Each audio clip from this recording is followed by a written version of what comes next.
La siguiente es una presentación realizada en el Doctorado de Ciencias de la Educación sobre el profesor investigador. Mi nombre es Camporeas Castillo. Esta presentación la realizaremos teniendo en cuenta los siguientes aspectos.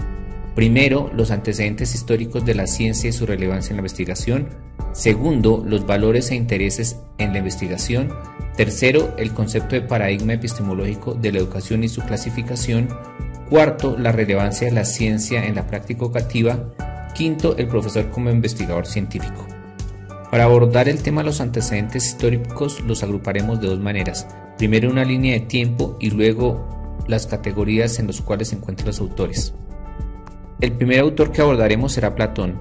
Él nos muestra que el investigador es aquella persona que es capaz de ver más allá de las sombras, pero además es capaz de transferir la información que encontró a las demás personas de su entorno. Luego tenemos a Leonardo da Vinci, quien nos muestra que el investigador debe hacer parte de la investigación, debe ser consciente de la relación que hay entre el hombre y la naturaleza. Nicolás Copérnico cambia la visión que se tiene del investigador, porque a partir de él, el hombre puede ser capaz de transformar el mundo. Continuando con Max Weber, es el primer autor que expresa que las investigaciones no deben ser únicamente de carácter positivista, es decir, enfocada en las ciencias naturales, sino también enfocado en las ciencias sociales. También debe haber investigación científica en áreas como la economía, la sociología, la política y el derecho, y debe ser necesario buscar la verdad entre la pluralidad de las interpretaciones en cada una de estas áreas. Weber además participa de manera activa en la organización de unos conocimientos que también tienen pretensiones de rigor científico. Martin Heidegger hace un especial hincapié sobre el lenguaje, la importancia de tener conciencia y memoria histórica sobre las herramientas más básicas con las que nos comunicamos. Para él, la investigación es una memoria histórica de nuestro propio lenguaje. Hans Johanns, al contrario de Martin Heidegger, pide que hagamos un especial énfasis sobre el futuro de nuestras propias investigaciones, ya que las consecuencias que pueden traer nuestros productos pueden ser peligrosas y alarmantes para la propia humanidad. Paul Ricoeur, continuando con lo expresado por Max Weber, define que las ciencias naturales y las ciencias sociales en investigación deben ser complementarias, que las investigaciones deben tener tanto carácter cuantitativo como carácter cualitativo. Una investigación cualitativa debe tener interpretación cuantitativa y una investigación cuantitativa debe tener interpretación cualitativa.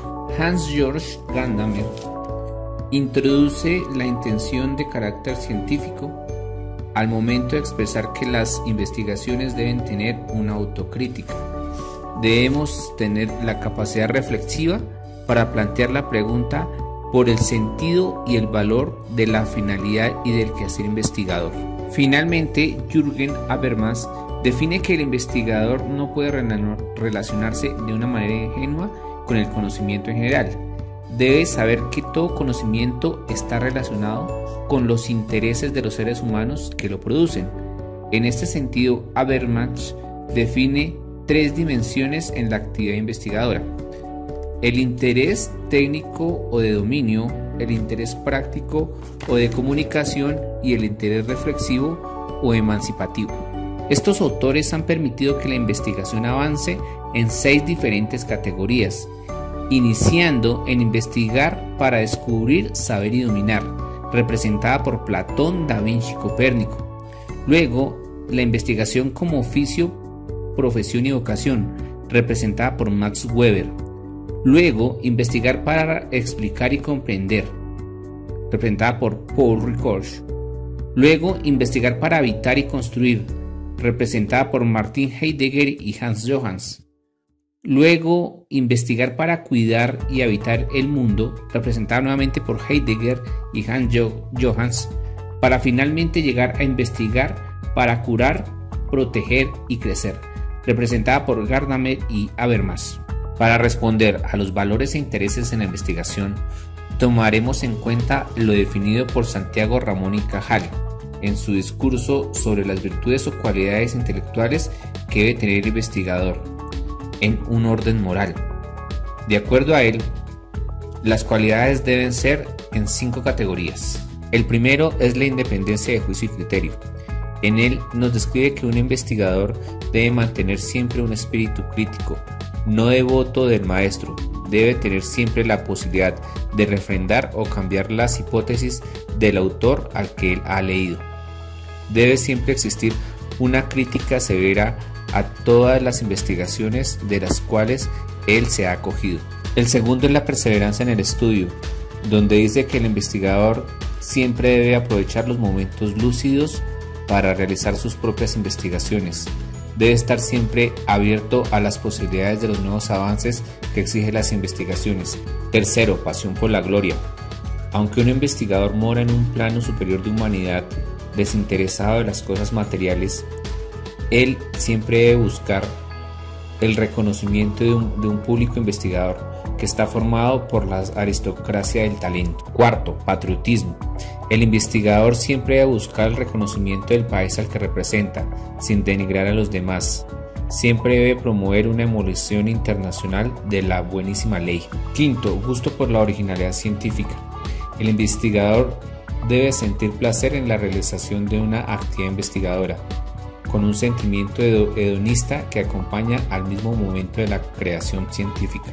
Los paradigmas de la investigación en educación tienen el enfoque ontológico, epistemológico y metodológico, y estos se clasifican en 4 tipos de investigación. En el paradigma de investigación positivista, la finalidad se encuentra en explicar, controlar y verificar los fenómenos con el método hipotético deductivo, para luego expresar el nuevo conocimiento de tipo técnico mediante leyes generales que orienten la práctica. En esta, el investigador tiene el control de la variable independiente y además los problemas de investigación surgen de postulados existentes. En el paradigma interpretativo, los investigadores se inclinan hacia el estudio de características de fenómenos no observables directamente y susceptibles de experimentación.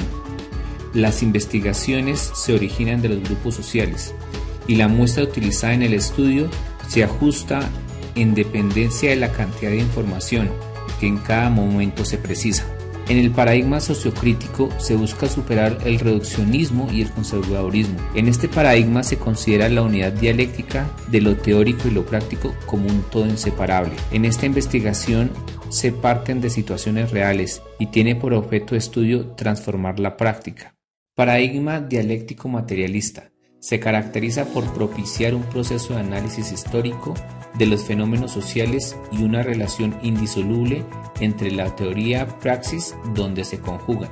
Para dar respuesta a la relevancia de la ciencia en la práctica educativa, nos apoyaremos del artículo de Carolina Martínez, quien nos define 3 aspectos relevantes al respecto. ¿Cómo se debe ver la ciencia en las aulas? ¿Cómo se debe ver la ciencia en la práctica educativa? ¿Y cuál es el desafío de la ciencia en la práctica educativa?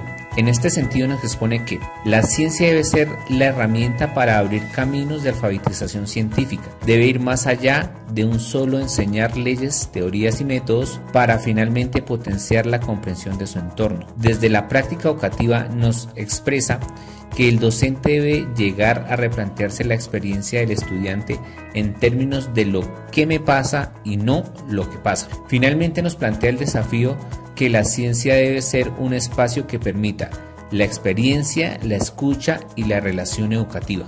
Para responder al profesor como investigador científico, nos apoyaremos del artículo Rasgos y habilidades del profesor investigador, donde nos inicia la lectura con la frase «Los docentes son los principales agentes de cambio». Él nos caracteriza que el docente se puede analizar bajo 2 perspectivas. Como el profesor técnico, sí, el profesor técnico está sustentado en el paradigma técnico positivista. Su modelo es de tipo homogeneizador. Su relevancia son los resultados y no los procesos, y aplica la teoría que descubrieron otros investigadores. Por otro lado, el profesor reflexivo es de tipo humanista. Se centra en procesos formativos y para él la teoría y la práctica están en continua relación. Siempre está comprometido con el aprendizaje y mejora continua de sus estudiantes. Un docente reflexivo se debe caracterizar por planificar, actuar, observar y analizar, siempre en un ciclo continuo. Las características de un profesor investigador deben ser la curiosidad intelectual, que es la capacidad reflexiva que tiene en potencia y debe tener los hábitos de la curiosidad y la disciplina. La cultura indagatoria, que es el deseo de comprender, conocer y aprender a través del cuestionamiento y la reflexión con el propósito de transferir ese nuevo conocimiento a la práctica reflexiva. Se da cuando se enfrenta a un problema y trata de resolverlo de manera racional. Tiene 3 ejes: experiencia personal, escenario profesional y reflexión. Finalmente, y a manera de conclusión general, podemos ver que el investigador no solo tiene un compromiso académico, sino también una responsabilidad ética que lo obliga a ser responsable con sus producciones académicas. La siguiente es una presentación de la bibliografía que se utilizó para el desarrollo del presente video. Gracias.